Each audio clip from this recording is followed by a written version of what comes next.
చాలా ఆకలి పాడైతుంది. ఇక దుకాణం ఉన్నది కదా, మేము రాకుండా ఈ దుకాణంకి జాలి పెట్టించుకున్నారు. ఎట్లాగైనా ఇక్కడ ఉన్న టోపో ప్యాకెట్లు ఆ దుకాణానికి అందుకొని తినాలి. ఎలా అయితే ఈ టోపో ప్యాకెట్లు వస్తాయి నాకు, ఎట్లయినా జరుగుతాను. టోపో ప్యాకెట్లకి ఎక్కడ పెట్టినట్టు వాళ్ళు చూస్తే నన్ను తిడతారేమో. ఎట్లయినా అందుకోవాలి ఆ టోపో ప్యాకెట్లు.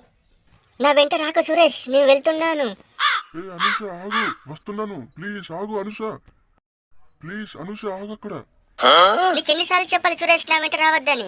ఇక్కడే ఉండు, ఇక్కడ పెప్సీ ఉన్నాయేమో చూస్తాను నేను. నువ్వు చెప్తే ఏ పనైనా చేస్తాను.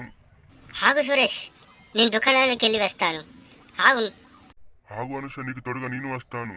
నాకు చాలా దూపు అవుతుంది, ఇక్కడ పెప్సీలు ఉన్నాయేమో చూస్తాను. సప్పుడు చేయకు సురేష్, ఈయనే ఉన్నట్టున్నాయి కదా, ఈమె జాలి పెట్టుకున్నట్టుంది. ఎట్లయినా అందుకోవాలి. ఏ అమ్మ, జాలి తెరువు, టోపా ప్యాకెట్లు కావాలి రెండు నాకు. తెరువు, నీకేలే చెప్పేది, తెరువు. అనుష అలా అడిగితే ఇవ్వరు, షాప్ని బెదిరించి తీసుకోవాలా? ఏ నితినిగా నా అనుష దగ్గరికి నువ్వెందుకు పోతున్నావురా? పోకక్కడ, అనుష నాది. చూడరా సురేష్, అనుష నీకెంత ఫ్రెండో నాకు అంతే. ఎక్కువ మాట్లాడకు, మూతి పళ్ళు రాళ్ళు కొడతాయి, ఏమనుకున్నావు? హాయ్ నితిన్, బాగున్నావా? నాకు ఒక టోపో ప్యాకెట్ చింపించు. సర్లే, నువ్వు అడిగావని చింపిస్తున్నా. ఏ అమ్మ, ఒక టోపో ప్యాకెట్.